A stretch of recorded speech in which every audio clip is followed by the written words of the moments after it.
राष्ट्रीय कांग्रेस पार्टी के पूर्व राष्ट्रीय अध्यक्ष राहुल गांधी शनिवार को पटना के कांग्रेस कार्यालय सहित कई कार्यक्रमों में शामिल होने पटना पहुंचे थे।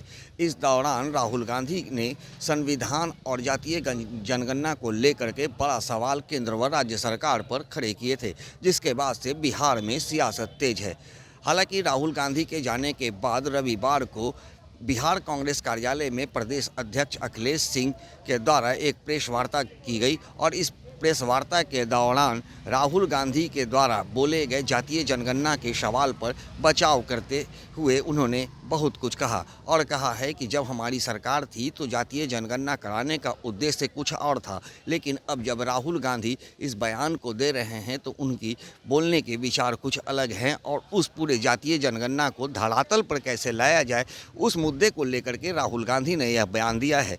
इसके साथ ही अखिलेश सिंह ने कहा है कि जय बापू जय भीम और जय संविधान नामक एक सम्मेलन करेंगे, जो कि राज्य के तमाम जिलों में आयोजित किया जाएगा और इस सम्मेलन के लिए जल्द ही जिलावार संयोजक की घोषणा भी की जाएगी। तो इन तमाम मुद्दों को लेकर के क्या कुछ कहते नजर आ रहे हैं बिहार कांग्रेस कमेटी के प्रदेश अध्यक्ष अखिलेश सिंह, आइए सुनाते हैं।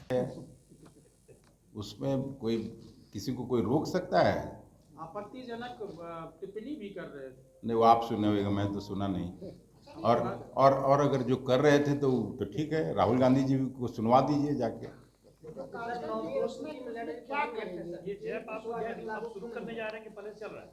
नहीं, ये घोषणा तो वहाँ से हुआ है। हम लोगों का जो CWC का बैठक हुआ था बेलगांव में, वहाँ से ये हुआ है। तो इस कार्यक्रम का शुरुआत हम लोग दूसरे सप्ताह से शुरू करेंगे और पूरे उसको ये ले जाएंगे। उसमें भी कास्ट सेंसस का और ये सब बात है कि सबको, हाँ, सभी जिलों उसका शुरुआत, चूँकि जय बापू की कर्मभूमि है चंपारण, तो वहाँ से शुरू करेंगे। फिर उसके बाद सासाराम में करेंगे, बक्सर में करेंगे और फिर उसको आगे बढ़ाते जाएंगे। पार्टी के केंद्रीय नेताओं को इस सम्मेलन में बुलाया जाए?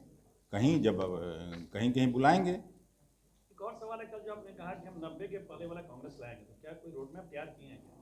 वो रोड मैप आपसे डिस्कस अभी नहीं करना है, लेकिन जब अपने दम पे करेंगे, गठबंधन में करेंगे? नहीं, हम आपने देखा होगा कि राहुल जी आए, मौर्या में तेजस्वी प्रसाद यादव जी ने स्वागत किया और जब सारा कार्यक्रम समाप्त हुआ तो राहुल जी भी कुशल क्षेम जानने के लिए लालू जी के यहाँ गए। तो उसके बाद कुछ बचता है क्या? तो फिर 90 के पहले वाला कांग्रेस कैसे रहेगा? अब फिर वही कह रहे हैं कि सवाल पर सवाल अभी मत करिए। कल के लिए थैंक यू।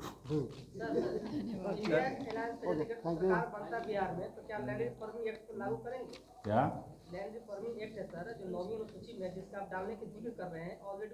अभी पहले चुनाव लड़ने दीजिए, सरकार से बाहर करने दीजिए, तब फिर आपके सवाल का रेलेवेंस होता है। कार्यक्रम है जय बापू जय भीम जय संविधान, उसको लगातार हम लोग चलाने का काम करेंगे पूरे राज्य में। और उसका शुरुआत चंपारण, सासाराम और बक्सर से किया जाएगा। फरवरी के दूसरे महीने से ये कार्यक्रम चलेगा और सभी जिलों में ये कार्यक्रम पूरे मुस्तैदी से कांग्रेस पार्टी चलाएगी। इसी कार्यक्रम के उद्घोषणा के लिए आप सभी मित्रों को हम लोगों ने आमंत्रित किया था कि पूरी शक्ति लगा के कांग्रेस पार्टी उस कार्यक्रम को चलाएगी। हालांकि AICC ने भी घोषणा किया है और सभी जिलों में जल्द ही हम लोग एक एक संयोजक इस कार्यक्रम के लिए नियुक्त करेंगे। वो बाद में आपको उसका सूची दिया जाएगा। मुझे आज इतना ही कहना था और आपको अगर कोई सवाल हो तो पूछा जाए। एक सवाल है, कल राहुल गांधी आए और आपकी सरकार में शामिल थे, वही सरकार की थी जातीय गणना, तो वो फेक साबित कर गया। देखिए, गाड़ी में जब हम लोग आ रहे थे तो राहुल जी ने पूछा इस सवाल को कि जातीय जनगणना सबसे पहले बिहार में हुआ और हम लोग सब चाहते थे कि जातीय जनगणना हो। राहुल गांधी जी का तो हर जगह जहाँ कहीं भी भाषण होता है वो इस मुद्दे को उठाते हैं, लेकिन जातीय जनगणना इसलिए नहीं हुआ था कि उसको ठंडे बस्ते में डाल दिया जाए, और उसका कारण मैं समझता हूँ। नीतीश कुमार जी हम लोगों से अलग हो गए और भारतीय जनता पार्टी के साथ सरकार बना ली। आप लोगों ने भी कई बार सवाल उठाया, उनका जवाब क्या होता है कि ये अभी कोर्ट में पेंडिंग है, कोर्ट जो फैसला करेगी तब फिर उसके बाद हम लोग फैसला करेंगे। लेकिन सही बात यह है कि डबल इंजन की सरकार की बात जरूर करते हैं नीतीश कुमार जी और विकास की बात करते हैं। अगर उनकी मंशा साफ है तो जो 95 लाख परिवार को 2-2 लाख रुपए देने की बात हुई थी, तो क्या किसी परिवार को मिला क्या? 1 मिनट लगता है कि सुप्रीम कोर्ट से वो अपना ये वापस कर ले और यहाँ आके विधानसभा का सत्र बुलाएं। सत्र आहूत करने में भी ज़्यादा समय नहीं लगता है और विधानसभा का सत्र से 9वीं सूची में डाल के उसको भेज दें भारत सरकार को।